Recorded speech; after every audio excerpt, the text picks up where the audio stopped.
साथियों, अस्सलाम वालेकुम। मैं सैयद आरिफ वक़फ़ सेवामंद से। मेरा मोबाइल नंबर है 9920080022। संडे है, बात करते हैं। आज बात करेंगे सिर्फ चिराग अली कब्रिस्तान शोलापुर की। उससे पहले मैं कहना चाहूँगा, दिल साफ़ होगा तो हर गुनाह माफ़ होगा। शोलापुर वालों, मैं ये जो चीज़ कहने जा रहा हूँ, ये हमारे जो चिराग अली कब्रिस्तान के मुतवल्ली साहबान है ना, उन लोगों के लिए कहना चाह रहा हूँ कि दिल अगर साफ़ है तो हर गुनाह माफ़ होगा। हिसाब तेरी कमाई का नहीं, तेरे कर्मों का होगा, है ना? सही है ना दोस्तों? दोस्तों, मुझे पता चला है कि वक्फ बोर्ड की जो मीटिंग है वो इस महीने की 30 तारीख को रखी गई है औरंगाबाद में। जैसा कि आप लोग जानते हैं कि मैंने चिराग अली कब्रिस्तान के अंदर जो भी मतलब कि वीडियोस बनाए हैं, वीडियो बनाने के बाद में मेरा मामूल रहा है कि मैं लेटर भी पोस्ट करता हूँ, कंप्लेंट लेटर भी डालते रहता हूँ। तो मैंने लेटर्स भी डाले हैं। तो मेरा जो लेटर गया है, शायद आप लोगों को मिला भी होगा या पता भी होगा कि मैंने इंटरवीन एप्लीकेशन भी किया है। मैं खुद भी इंटरेस्टेड हूँ इस चिराग अली कब्रिस्तान के अंदर वक्फ बोर्ड के सामने हेयरिंग में आने के लिए, ताकि मैं सच्चाई सामने ला सकूँ। मेरा एप्लीकेशन वहाँ पे पहुँच चुका है, जिसकी पहुँच भी मुझे मिल चुकी है। साथियों, आज जो है ना, आज डॉक्यूमेंट्स के ऊपर बात ना करते हुए, जो डॉक्यूमेंट्स मैंने इसके पहले आप लोगों को बताए हैं, वो सारे डॉक्यूमेंट को एक बार देख लेते हैं। और आप लोगों से गुजारिश करना चाहूँगा मैं शोलापुर वालों से, ठीक है? सबसे पहले तो हम बात करते हैं कि ये जो मुतवल्ली साहिबान हैं, ये जो चिराग अली कब्रिस्तान के मुतवल्ली है, ये मक्का मस्जिद में भी है कॉमन, उसके बाद में सुल्तान मस्जिद में भी कॉमन है, बुजुर्ग अली दरगाह में भी कॉमन है, और एक नासा जंग जो दरगाह जो शहीद हो गई है उसके अंदर भी ये लोग थे। तो अगर जब बात होती है तो इन्हीं लोगों के बारे में बात होती है, ठीक है? अब इसके अंदर अगर कुछ मुतवल्ली लोग हैं जिनका इसके अंदर कुछ लेना देना नहीं है, लेकिन चूंकि मुतवल्ली है तो फिर अब उनका भी तो नाम इसके अंदर आएगा। बहरहाल बात करते हैं कि भाई शोलापुर के अंदर क्या हो रहा है, मुझे पता चलता रहता है। तो वो एक जो शख्स है जिसके ने, जहाँ तक मेरा इन्फॉर्मेशन है, मेरा इंटेलिजेंस है, कि अपने ज़िंदगी की सारी कमाई चिराग रेसिडेंसी में इन्वेस्ट की है, वो पागलों की तरह बिहेव कर रहा है, लोगों को बदतमीजी से बात कर रहा है। शोलापुर वाला, आप लोगों से मैं रिक्वेस्ट करता हूँ, उनको सिर्फ इतना ही पूछो कि कितना लगाया, वो आपको बता देंगे। आपका जो ऑब्जेक्ट है, आपका जो उद्देश्य है, ठीक है, आपको पता चल जाएगा कि उस शख्स ने कितना इन्वेस्टमेंट किया है। उसको परेशान मत करो। मुझे पता है कि शोलापुर के चिराग अली कब्रिस्तान के मुतवल्ली लोग घर के अंदर ही बैठे हुए हैं, मस्जिद में बाजमात नमाज भी पढ़ने के लायक के नहीं रहे, आते भी नहीं है, शर्म से अपना मुँह छुपा रहे हैं, समाज में भी घूम नहीं रहे, मिल नहीं रहे, मार्केट में भी निकल नहीं रहे, घर में छुप गए, बैठ गए, क्योंकि इनको पता चल गया है कि ये चोर है, मुतवल्ली है, और इनके सारे करतूत अब लोगों को मालूम पड़ चुकी है ना दोस्तों? तो चोर को अगर ये पता चल गया कि चोर वो खुद है और उसकी चोरी का पता चल गया है, तो अब हमें क्या करना है? सैयद आरिफ है, जो नासिक से रहने वाला है, बॉम्बे में रहता है, शोलापुर के बारे में बोल रहा है, लेकिन शोलापुर वालों, तुम्हारी अपनी भी एक जिम्मेदारी है। वक़्फ़ की जो जगह होती है, ये होती है अल्लाह की होती है, ठीक है? और मुतवल्ली लोग होते हैं केयर टेकर, वक़्फ़ बोर्ड वाले होते हैं गवर्निंग बॉडी, इनको डिसाइड करना होता है, ठीक है, कि कौन सा पर्टिकुलर ट्रस्ट को किस तरह से चलना चाहिए, क्योंकि स्कीम के हिसाब से चलना चाहिए। जैसे एग्जांपल 1881-82 के अंदर जब चिराग अली कब्रिस्तान लिया गया था, 4 लोगों ने लिया था अलग अलग, बाद में दूसरी प्रॉपर्टी दूसरे 4 ने लिया था। तो उनका लेने का उद्देश्य क्या था? कब्रिस्तान, सार्वजनिक कब्रिस्तान, ये किसी पर्टिकुलर समाज के लिए लेने नहीं गया था। मैं फिर कह रहा हूँ, वो तुम्हारे शोलापुर के अंदर एक मिसअंडरस्टैंडिंग है कि हमारी जमात की जगह है, ऐसा नहीं था। वो जो खरीदी खत है, वो खरीदी खत के अंदर आप देख लीजिएगा तो उसके अंदर बाकायदा लिखा गया है सार्वजनिक मुस्लिम बंधूंसाठी कब्रिस्तान, ठीक है? पर्पज़ वहाँ पे डिसाइड हो गया था, वो हमेशा के लिए क़यामत तक बाकायदा कोई कंटिन्यू करेंगे, कोई नहीं बदल सकता है इसको। उनका बोर्ड क्या, कोर्ट क्या, कोई नहीं बदल सकता है कानून के तहत, और शरीयत भी ये कहती है। दूसरा था कि फिर ये लोगों ने कुछ डेवलपमेंट करने का था, तो एनओसीज लाई, फिर एनओसीज के अंदर क्या जगलेरी करी, वो आपको मालूम था, ट्रिक्स करा ये लोगों ने, खेला, इधर से खिलवाड़ उधर से खिलवाड़, है ना? वो मैंने बताया आपको। बाद में फिर ये लोगों को कन्विंस करने के लिए जीआर लाए गवर्नमेंट के जीआर कैसे बनते, कहाँ बने, ये भी आप लोगों को मैंने बताया। आप लोग भी इस बारे में जानते हैं अच्छी तरह से कि इन्होंने क्या क्या किया है। गवर्नमेंट के जीआर के बाद में इन लोगों ने फिर क्या किया कि कुछ प्रॉपर्टीज़ को एक्सचेंज किया। वहाँ के जो लोकल जो बीजेपी के हैं एमएलएज है, जैसा मैडम मैंने पहले भी बताया था, कोई मैडम शीला है, उनके साथ में किया है, वो भी ट्राइब्यूनल में चैलेंज किया गया है। अरे शोलापुर वालों, आप यकीन नहीं मानेंगे, इन लोगों के खिलाफ वक़फ़ ट्राइब्यूनल औरंगाबाद के अंदर सूट फाइल हुआ है। ये लोगों में इतनी भी हिम्मत नहीं है कि ट्राइब्यूनल के अंदर आके हाजिर हो। इनको नोटिसें मिल चुकी है, लेकिन ये लोग ट्राइब्यूनल में आने की भी लायक ही नहीं रहे हैं। आप समझ रहे हो, क्योंकि ये लोग मान चुके हैं कि इन लोगों ने गलतियां की है, इनकी गलतियां पकड़ी जाने वाली है। अगर आपके खिलाफ किसी कोर्ट से अगर कोई पर्ची आती है, आपको बुलावा आता है कि आपको हाजिर होना है, आपके खिलाफ कोर्ट के अंदर एक मुकदमा दायर हुआ है, आपको ये फलाना तारीख को आना है, तो आप क्या करोगे? आप खुद ही आपके वकील को खड़ा करोगे। 90 दिन के अंदर अगर नहीं आ पाते हैं तो कोर्ट क्या कहेगा? एक्स पार्टी ऑर्डर बना के छोड़ देगा। दोस्तों, 180 मेरे नॉलेज के मुताबिक 180 दिन यानी कि 6 महीने से ज़्यादा हो गए, ये लोग नहीं पहुंच रहे हैं कोर्ट के अंदर, जबकि इनको नोटिसा पहुंच चुकी है। माने कि ये एडमिट कर रहे हैं कि ये सब फ्रॉड है, चोर है, उचक्के, लफंगे है। ठीक है, हाँ, मैं तो दावे से कह रहा हूँ। शोलापुर वालों, मैं गुजारिश करता हूँ वक्फ बोर्ड से कि वो लोग मुझे इंटरव्यू का एप्लीकेशन मेरा अलाउ करें। अदरवाइज़ तो मैं शोलापुर के अंदर आप जब बुलाएंगे, जहाँ बुलाएंगे, सबके सामने इन मुतवल्लियों को भी बिठाना, मजहबी रहनुमा को भी बिठाना, पॉलिटिकल लीडर्स को भी बिठाना, मैं भी बैठूंगा, और जिन लोगों को इस प्रॉपर्टीज़ में इंटरेस्ट है, जैसा वक़फ़ औलाद है, वो लोगों को भी बिठाना, और कैमरे के सामने, ठीक है, कैमरे के सामने सब हियरिंग होगी, बातें होगी सबके सामने, ताकि सच क्या है, झूठ क्या है। और मैं आपको यही कहने जा रहा था कि आप अपनी ताकत को इस्तेमाल नहीं कर रहे हो शोलापुर वालों। चिराग अली कब्रिस्तान की जो जगह है वो शोलापुर वालों के लिए है, इसके अंदर सबका अधिकार है, सबका हक है। तो आप लोग अपने अधिकार के लिए, अपने हक के लिए क्या कर रहे हो? सैयद आरिफ तो ठीक है, बोल रहा है, चिल्ला रहा है, आपका इंटरटेन कर रहा है, ऐसा समझते हैं, चलिए ठीक है, लेकिन आप क्या अपनी जिम्मेदारी को ठीक से निभा रहे हो? नहीं। अभी तक भी मैंने इतने वीडियो बनाए, मैंने आप लोगों को बताया कि देखो इन्होंने क्या क्या गड़बड़े करके रखी है, चिराग रेसिडेंसी जो बनाई है, वहाँ के जो लोगों को उन्होंने प्रॉपर्टी बेची है। मैं आपको दावे से कहता हूँ कि जिन जिन लोगों ने चिराग रेसिडेंसी के अंदर फ्लैट्स लिए हैं, ये टोटली गलत है, क्योंकि चिराग अली कब्रिस्तान ये एक वक़फ़ इंस्टीट्यूशन है, और किसी भी वक़फ़ इंस्टीट्यूशन को बिजनेस करने का सवाल ही नहीं पैदा होता है। क्योंकि चिराग रेसिडेंसी जो बिल्डिंग बनी है वो फाइनल प्लॉट नंबर 99 में बनी है, जो गवर्नमेंट प्लॉट है।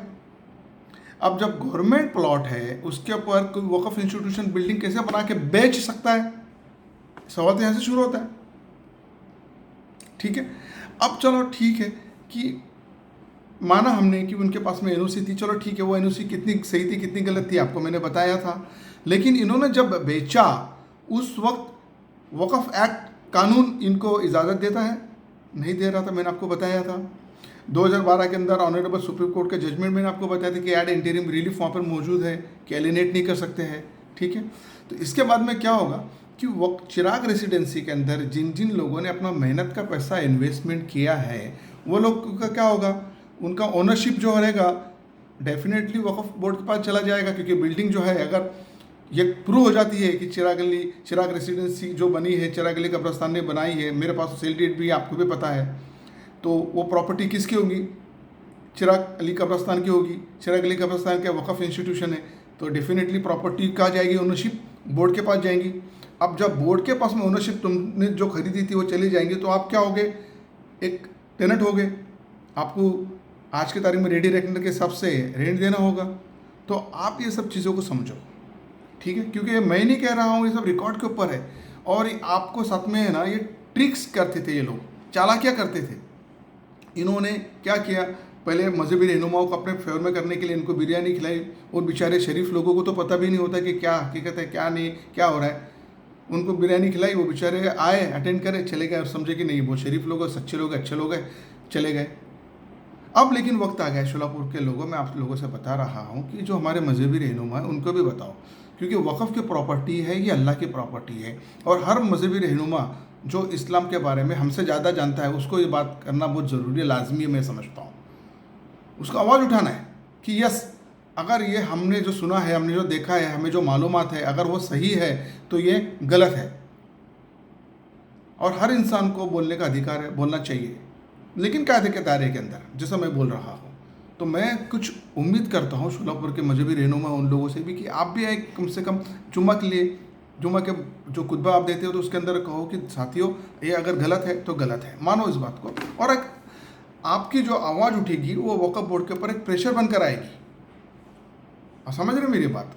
क्योंकि मैं समझता हूँ वक्फ बोर्ड का काम करने का तरीका कैसा रहता है, सलीका कैसा रहता है, सब समझता हूँ मैं। आप शोलापुर के रहने वाले हो, आपको मालूम है कि कोई पॉलिटिकल लीडर अच्छे आपके जो फेवर के हैं, जो आपको मानते हैं, उनके पास में जाओ, उनसे बात करो। मैंने आपसे कहा था, एक गुजारिश की थी कि इसकी ताकत बहुत बड़ी होती है, कलम की ताकत। आप लोग सिर्फ एक छोटा सा एप्लीकेशन बनाएंगे कि मैं शोलापुर का रहने वाला हूँ, मैं चाहता हूँ कि ये जो चेहरा गली कब्रिस्तान है इसके जो इंक्वायरी चालू है इस कायदे के सबसे कानूनी तरीके से ठीक से होनी चाहिए, और हम इसके हकदार हैं, और हम चाहते हैं कि हमको भी सुना जाए, हमको बुलाया जाए या हमारे सामने किया जाए। कुछ तो लिखो यार दोस्तों, क्योंकि इतनी बड़ी प्रॉपर्टी है, ये प्रॉपर्टी को मामूली में समझो। क्योंकि इसके अंदर जो चालाकी हुई है ना, ये कब से हुई मालूम है दोस्तों? 1952 से हुई, जो मैंने आपको बताया था पहली दफ़ा जब उन्होंने एप्लीकेशन किया था चैरिटी के अंदर। वो अप्लीकेंट ही गलत है, उनके सिग्नेचर भी गलत मारा, तो माइंड के अंदर पहले से ये लोग डिसाइड करके बैठे थे कि हमको गलत ही करना है। और उस गलती को क्या है कि इंसान एक बार गलती करता है, उस गलती को छुपाने के लिए वो रिपीटेडली गलतियाँ करते रहते हैं। तो ये लोग रिपीटेडली गलतियाँ करते जा रहे हैं, और आप लोग सोए हुए हो, आप लोग आवाज़ नहीं उठा रहे हो। तो इनको, ये मुतवल्ली को ऐसा लग रहा है तो सोई कौम है, ये हमारा कुछ नहीं बिगाड़ सकती है, और इसलिए ये डेयरिंग से, हिमायत से आप लोगों को बेवकूफ़ बना रहे हो। ये कितने को बेवकूफ़ बनाया? तुम लोग जैसे इनोसेंट लोगों को बेवकूफ़ बनाया लोगों ने, मजहबी रहनुमाओं को बेवकूफ़ बनाया, झूठ बोला उनके साथ में, पॉलिटिकल लीडर्स को झूठ बोला, गलत बताया सब, और सबको अपने फेवर में करके आप लोगों के सामने बस एक पेश करते कि हम बहुत सही है, सच्चे। मैं पहले से कहते आ रहा हूँ, सिर्फ किसी की दाढ़ी पर भी मत जाओ, टोपी पे भी मत जाओ, जब्बे पे भी मत जाओ, असलियत को तो पहचानो। समझे कि नहीं दोस्तों? ये लोगों को बहुत जानना जरूरी है। अब इनके अकाउंट्स के अंदर अगर हम बात करते हैं तो जितने भी चिराग अली कब्रिस्तान के अंदर एक मैरिज हॉल है, वहाँ पर जो शादियाँ होती है तो उसका पैसा भी अकाउंट्स के अंदर आया कि नहीं आया है, ये देखना ज़रूरी है। मुझे मालूम है कि बहुत पैसे के अंदर इसका फ्रॉड हुआ है। जहाँ जहाँ भी मैरिज हॉल है वहाँ पर देखो, पूछो, जिस तरह से ये मुतवल्ली लोग आपके पास में जुम्मे की नमाज में चंदा मांगने के लिए आते हैं, क्या हमें चंदा दो, जैसे अभी मक्का मस्जिद के अंदर वो लोग कुछ काम कर रहे हैं, कंस्ट्रक्शन का काम कर रहे हैं, आपके पास में चंदा मांगने आ रहे हैं। आप उनको ये तो पूछो कि आपने वक्फ बोर्ड से परमिशन लाया है कि नहीं लाया है, आप लोगों पे कोई ऑब्जेक्शन है कि नहीं है। उंगली किधर उठती है? जिधर शक होता है, जिधर डाउट होता है। जंगल में धुआं वहीं से उठता है जहाँ पर आग लगी होती है। तो दोस्तों, अब हम जब आपके सामने ये कह रहे हैं कि कुछ हमारे इल्ज़ामात हैं, हमको बिठाओ तो सही, सच के झूठ करना तो फिर फैसला सबके सामने, कैमरे के सामने करो, लेकिन हमें हिम्मत अगर है तो बिठाओ सामने, है ना? तो ये लोग जो है आपके पास में चंदा मांगने आ रहे, तो आप दे क्यों रहे हो? मेरे तो समझ में नहीं आ रहा है। अगर आप दे रहे हो तो आप इन्हीं को फल फूल दे रहे हो, आगे बढ़ेंगे ये लोग। अगर दे रहे हो तो उनसे कम से कम अल्लाह के वास्ते हिसाब तो मांगो। कौन मांगेगा हिसाब? पूछो उनसे। जुम्मा के मस्जिद में, जुम्मा की जब जमात होती है तब खड़े रह के पूछो, आपको अधिकार है। बेशक कोई नहीं कह सकते कि आप कौन होते पूछने वाले, आप तो पूछो, हिम्मत तो करो कम से। देखो, पहल आप ही से होना है और आप ही को करनी है। आप समझे कि नहीं? कब्रिस्तान के लिए ली गई थी जगह, कब्रिस्तान के लिए रहेगी, वहाँ पर क्या क्या बन गया आप लोग जानते हैं, कितने कारखाने आ गए आप लोग जानते हैं, ठीक है? उन लोगों के साथ में कितने पैसे डिपॉजिट लिए गए, पैसा कहाँ गया? कंस्ट्रक्शन का काम हुआ तो वो जो एक पागल जो तुम्हारे शोलापुर के अंदर घूम रहा है, कपड़े फाड़ रहा है, लोगों को बदतमीजी से बात कर रहा है, मस्जिदों में किसी को भी कुछ भी बोल रहा है, उसके पैसे लगे हैं वहाँ पर चिराग रेसिडेंसी के अंदर। तो उसके अंदर जो सेल हुआ है, तो आपको भी पता है कि भाई जब प्रॉपर्टी बिकती है तो कैश का एलिमेंट भी कुछ होता है, वो कैश किधर गया? आप समझ रहे हैं ना? तो ये सारी चीज़ें कौन पूछेगा दोस्तों? देखो, मैंने तो अपना हक अदा किया, मैंने अपना काम किया। मैंने 4 लेटर अभी तक के लिखे चिराग अली कब्रिस्तान के लिए। तो उसमें से मुझे सीएम ऑफिस से भी आ गया है रिप्लाई, दिल्ली सेंट्रल वक्फ काउंसिल से भी मुझे रिप्लाई आ गया है। तो मैं इंशाअल्लाह ताला अगर कहीं पर भी खड़ा रहूँ तो मैं ये कह सकता हूँ कि यस, मैंने अपना हक अदा किया। भले मेरा आप लोगों से कोई रिश्ता नहीं है, और मैंने आपसे पहले भी कहा था कि मुझे शोलापुर में आके सेटल नहीं होना है, ना ही वहाँ की प्रॉपर्टी में मुझे कोई इंटरेस्ट है दोस्तों। लेकिन मुझे वक़्फ़ का नॉलेज है, इसलिए मैं आप लोगों के साथ में वो शेयर करने की कोशिश कर रहा हूँ कि दोस्तों ये देखो, ये कायदे के हिसाब से, और मैंने आपको पूरे एक्ट बताए, आपको पेपर्स बताए, और आप मुझे यकीन मानता हूँ, मैं मानता भी हूँ कि आप लोग इस बात को सच मान रहे हो, क्योंकि मेरी आधा घंटे की वीडियो को अगर 500-600 लोग देख रहे हो तो उन लोगों को मैं शुक्रिया अदा करता हूँ, और मैं मानता हूँ कि यस, कोई इंटरटेनमेंट नहीं हो रहा है, लेकिन उसके ऊपर अमल कब करेंगे आप, ये इंपॉर्टेंट है। अगर आप लोग अमल नहीं करेंगे तो फिर इसको ये मसले का हल कैसा निकलेगा, आप मुझे बताओ। मैं बता देता हूँ कि ये बोर्ड मीटिंग के अंदर अगर चिराग अली कब्रिस्तान इसको हेयरिंग में अगर ये लोगों ने बोर्ड मेंबर नहीं लिया तो मुझे कुछ और न करते हुए डायरेक्ट सीधा हाईकोर्ट में जाना है, और मैं जाने वाला हूँ। मेरा स्टाइल ही है, मैं क्या करता हूँ कि पेपर गैदर करता हूँ, वीडियो बनाता हूँ, आप लोगों को बताता हूँ, ताकि आप लोगों को भी पता चले कि क्या हो रहा है। अगर आप लोगों के इसके ऊपर कुछ ऑब्जेक्शन है तो आप मुझे बोल सकते हो, बात कर सकते हो। अगर आप किसी का भी कोई ऑब्जेक्शन नहीं है तो मैं समझता हूँ कि एडमिटेड फैक्ट है कि सब मैं जो बता रहा हूँ सही है, मैं हाईकोर्ट पहुँच जाता हूँ पिटीशन में। मेरे हिस्ट्री देख लो, मैंने पिटीशन डाल के रखे इसके पहले भी, और चिराग अली कब्रिस्तान के भी पिटीशन डालने की मेरी पूरी तैयारी है, बशर्ते ये वक्फ बोर्ड मेंबर अगर मेरे जो एड इंटरिम एप्लीकेशन है वो एक्सेप्ट नहीं करे तो।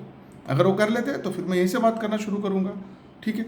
लेकिन दोस्तों आप अपनी जिम्मेदारी को कब निभाओ। देखो, इन लोगों ने रेवेन्यू डिपार्टमेंट को बेवकूफ़ बनाया, शोलापुर कॉरपोरेशन वालों को बेवकूफ़ बनाया, चैरिटी कमिश्नर को बेवकूफ़ बनाया, अभिलेखक ऑफिस को बेवकूफ़ बनाया, ग्रामीण और जो रचना होती है वो ऑफिस के अंदर बेवकूफ़ बनाया, सब तरफ झूठ बोला इन्होंने।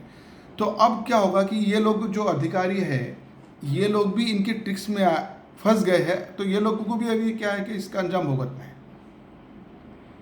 समझ रहे हैं ना। आप लोगों को ये बहुत जानना जरूरी है दोस्तों। मैं कह रहा हूँ कि देखो, टीआरपी खरीदी जाती है, वो एक एंटिटी में आता है, आपने देखा वहाँ पे लिखा था टीआरपी खरीदी जाती है लेकिन भरोसा कमाया जाता है। तो अल्हम्दुलिल्लाह ये मेरा 20वां या 22वां कोई वीडियो है जो रेगुलर मैं बना रहा हूँ। इसके पहले भी मैं बनाता था, लेकिन आज तक के सैयद आरिफ के ऊपर किधर भी कोई कंप्लेंट फाइल नहीं, क्योंकि मैंने भरोसा कमाया है दोस्तों। मुझे किसी से क्या लेना देना, क्यों मैं अपना टाइम आप लोगों के पीछे गंवा रहा हूँ, क्योंकि मेरी अपनी एक सोच है। अल्लाह की जो प्रॉपर्टी है, जो इस तरह से हमको 5 हमारे फ़र्ज़ात में है ना, ये मैं ये भी समझता हूँ, मेरा अपनी सोच है कि वो अल्लाह की प्रॉपर्टी को बचाने में ये हमारा एक छोटा सा पहल होना चाहिए। आपने देखा था पिछले दिनों के अंदर क्या हुआ था अनूपुर शर्मा के बारे में, कितने लोग आ गए थे। Yes, I am proud.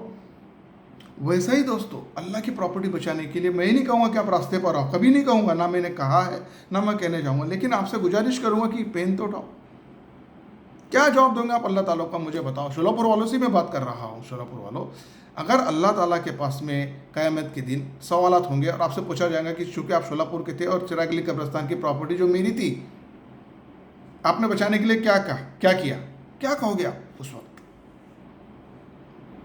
इसमें सबसे ज़्यादा बड़ी पकड़ होगी मुझे भी रहनुमाओं की, क्योंकि उनको इल्म है इस बात का। लेकिन आज तक मैंने देखा हूँ कोई भी मजहबी रहनुमा सामने नहीं आया, बाहर नहीं आया। हाँ, बिरयानी खाई है लोगों ने, ठीक है, जो मालूमात नहीं थी, लेकिन अब मालूम हो चुका है ना कि वो लोग गलत हैं, अल्लाह ताला की प्रॉपर्टी को नुकसान पहुंचा रहे हैं। भाई साहब, अगर वो नुकसान नहीं पहुंचाते, सही होते तो कोर्ट में जाके खड़े हो गए होते। देख लो, आप जान लो पहले, सबसे पहले। ये आपको क्या दिखाते हैं कि पुलिस कमिश्नर का हमारे पास में रिपोर्ट है। पुलिस का वक़्फ़ की प्रॉपर्टी से क्या ताल्लुक। अगर आप क्लीन हैं तो वक़्फ़ बोर्ड का रिपोर्ट चाहिए, किसी कोर्ट का ऑर्डर है कि आपके पास कि आप सही हो, वो दिखाओ ना आप। आपको भी पता है, मुझे भी पता है कि पुलिस डिपार्टमेंट से कैसा काम होते हैं। मैं उसके ऊपर क्रिटिसिज्म नहीं करना चाहता हूँ, लेकिन वो ऑर्डर को और वो रिपोर्ट को हम मानते ही नहीं सकते, क्योंकि उनका इसमें क्रिमिनल चीज़ आती नहीं है, सब सिविल चीज़ें हैं। आपने जो अल्लाह ताला को धोखा देकर गलत काम किया है, उसको रिकॉर्ड पर लाकर कोर्ट से ऑर्डर के तहत जजमेंट लेना है। Excuse me. लेकिन दोस्तों, ये कब होगा? ये तभी होगा जब आप लोग मेरे साथ खड़े होंगे। अगर आप लोग मेरे साथ खड़े नहीं होंगे तो मुझे माफ़ करना, मेरे पास में कोई रास्ता नहीं रहेगा सिवाय कोर्ट में जाने के, और मैं इसके लिए बिल्कुल फुल्ली प्रिपेयर्ड हूँ।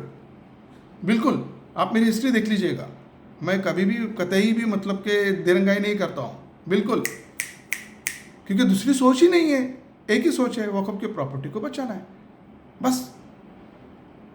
आप समझ रहे हो। लेकिन जिस तरह से मेरे दिल के अंदर अल्लाह की प्रॉपर्टी को बचाने के लिए एक तड़प है, वो तड़प आप में नहीं है। आप लोग रात को चौक में बैठ के गपशप मारते हैं, बीड़ी पीते हैं, चाय पीते हैं, इसकी टिंकल उसकी टिंकल करके टाइम पास करते हैं। लेकिन क्या कभी आपने कहा कि चलिए कल अपन चल के एक काम करते हैं, एक एप्लीकेशन बनाते हैं और हैक अपने वक्फ बोर्ड में डालते हैं, अपने को डालना है। अरे वो एप्लीकेशन मत डालो, एक व्हाट्सअप के ऊपर चेयरमैन साहब को एक रिक्वेस्ट लेटर तो डालो, एक मैसेज तो डालो, एक फ़ोन तो करो कि सर हम शोलापुर से बोल रहे हैं, हम चाहते हैं कि चिराग अली कब्रिस्तान की हियरिंग सबके सामने ली जाए और उसके अंदर सैयद आरिफ को भी और जो लोग भी जिसके अंदर इसके अंदर इंटरेस्ट रखते हैं, जिससे तुम्हारे शोलापुर की कुछ वक़फ़ आला औलाद फैमिली है, उनको रिकॉर्ड पे लाओ, है ना। जो हक है, जिसका हक है उसको तो मिलना चाहिए। तो एक तो फ़ोन कर सकते हैं ना आप, किसी में वक्फ बोर्ड के मेंबर को अगर आप जानते हो तो उनको फ़ोन करो, किसी पॉलिटिकल लीडर को जानते हो तो उनको फ़ोन करो, उनके पास जाओ, रहनुमा के पास में जाओ। लेकिन आप अगर नहीं जाओगे तो इस प्रॉपर्टी को हम कैसे बचा पाएंगे, हमको कैसे कामयाबी मिलेंगे बताओ। और फिर यही लोग इसके ऊपर राज करते रहेंगे और फिर हम नुकसान सहते रहेंगे। दोस्तों इसके लिए अच्छा नहीं है। दोस्तों मैं चाहता हूँ कि आप जागो, मेहरबानी करके जागो। देखो क्या है, दुश्मन हमेशा दमदार लोगों के होते हैं साथियों। दुश्मन जो है ना हमेशा दमदार लोगों के होते हैं, जैसे सैयद आरिफ के दुश्मन है। कमज़ोर लोगों से तो सहानुभूति होती है, तो आप अगर कमज़ोर है तो आपसे सहानुभूति होती जा रही है। अगर लोग आपसे सहानुभूति कर रहे हैं तो समझ लो कि आप कमज़ोर है। दुश्मन, मैं तो ओपनली चैलेंज करता हूँ, बुलाओ, कब बुलाते बोलो, कब आना है, मैं तो आने को तैयार हूँ। लेकिन देखो एक बात ध्यान में रखो शोलापुर वालों, बाज़ार में अगर बड़ी मूंगफली आने से, है ना, बाज़ार में बड़ी मूंगफली आने से बादाम के दाम कम नहीं होते, ध्यान में रखो। सैयद आरिफ जो था आज भी अल्हम्दुलिल्लाह वही है, क्योंकि दामन बिल्कुल साफ़ है, सैयद है, बिल्कुल साफ़ है। ये जितने भी चुटुर पुटुर जितने भी है ना, ये सब लफंगे हैं, चोर है, उचक्के हैं, लुटेरे हैं। ओपन बोल रहा हूँ, जो जिनको बोल रहा हूँ समझ रहे हैं और उन्हीं को बोल रहा हूँ, क्योंकि मेरे पास में ये सब रिकॉर्ड्स है, ये सब रिकॉर्ड्स है। ऐसे कम से कम नहीं तो भी 150 पेजेस के आसपास के मेरे पास में रिकॉर्ड्स जमा हो गए, समझे ना दोस्तों। तो मैंने ये रिकॉर्ड को पेपर पे लाकर सेंट्रल वक्फ काउंसिल दिल्ली, वहाँ पर भी लेकर आ गया हूँ मैं। सीएम ऑफिस तक मैंने रिकॉर्ड्स भेज दिया, कंप्लेंट कर दिया हूँ। अब अल्लाह पर भरोसा है मुझे और इंशाअल्लाह ताला वक्फ एक्ट के दायरे के अंदर ही मैं चाहूँगा कि इसको डिसाइड किया जाए। लेकिन आपको आपकी जिम्मेदारी का एहसास कराना। आज दोस्तों मैं यही चाह रहा था, मैं 2-3 रोज़ों से ये सोच रहा हूँ, आप लोग कब जाओगे, कब जाओगे। सिर्फ देखो मैं वीडियो बना रहा हूँ तो वीडियो देखकर दूसरे को इससे नफरत मत करो, कम से कम उसको पूछो तो सही। मुझे मालूम है आज वो बड़बड़ा रहा है, एक शख्स जो बड़बड़ा रहा है, कोई लोग हॉस्पिटल में एडमिट हो रहे हैं, बीमार हो रहे हैं, ऐसा काम करते क्यों है, क्यों कर रहे हो ऐसा जिससे मुंह छुपाना पड़ रहा है। मैंने ना टेलीफोन नंबर बदला है, ना मुंह छुपा रहा हूँ, ना किसी से मिलने से डर रहा हूँ, अकेला रहता हूँ, क्योंकि मुझे मालूम है मैंने जब भी बात की हक की बात की है, कैमरे के सामने बात की, आप लोगों के सामने बात की, और अभी भी मैं ओपनली चैलेंज करता हूँ, जब बोलो तब आने को तैयार हूँ, जहाँ बोलो आने को तैयार हूँ। गलती है तो माफ़ी मांग लेंगे हम, लेकिन बात ज़रूर करेंगे। देखो घमंड पैसे का नहीं है जनाब, मुझे घमंड पैसे का नहीं है, हमें सिवाय अल्लाह के किसी के सामने झुकना नहीं आता है। अल्लाह अकबर। सैयद आरिफ किसी से ना डरता है, ना कोई सैयद आरिफ को खरीद सकता है। सैयद आरिफ झुकेगा सिर्फ अल्लाह के सामने, ये मैंने इसके पहले भी बोला था और आज भी बोलता हूँ मैं, कभी नहीं। अरे वो बीजेपी का एमएलए है, मैं जानता हूँ, उनसे हमारी कोई दुश्मनी तो है ही नहीं। अगर उनको गलती से कोई प्रॉपर्टी दे दी गई है, गलती से उनके पास में कब्जे में है, उनसे बात करके मसला हल हो सकता है। लेकिन आप उनके पास में जाओ तो सही। आप अगर नहीं जाओगे तो उस शख्स को पता कैसे चलेगा कि वक्फ एक्ट क्या है। वो तो बेचारे नॉन मुस्लिम है, उनको पता नहीं वक्फ एक्ट के बारे में, उनके साथ में तो धोखा हुआ है, जहाँ तक मैं समझ रहा हूँ। उन्होंने हड़पी तो नहीं है ना कि अचानक रातों रात आके अपने 5 एकड़ ज़मीन पे आके बैठ गए। तो दोस्तों ये सब चीज़ें आप लोगों को समझना है, ठीक है। इतना सब बोलते हुए मैं आप लोगों से विदा लेता हूँ और मैं गुजारिश करता हूँ कि आप थोड़ा सा अपना जो है ना इंटरेस्ट इधर दिखाओ। दोस्तों मुझे इतना बोलने के बाद में इजाज़त दीजिए, अगर किसी को बुरा लगा तो आई एम वेरी सॉरी। मैं आप लोगों से गुजारिश करता हूँ कि आप अपना अपनी फैमिली का ख्याल रखें, आप अपनी फैमिली के लिए दुआ करें, दुआ में मुझे भी याद रखें। फ़ी अमानिल्लाह, do take care of yourself.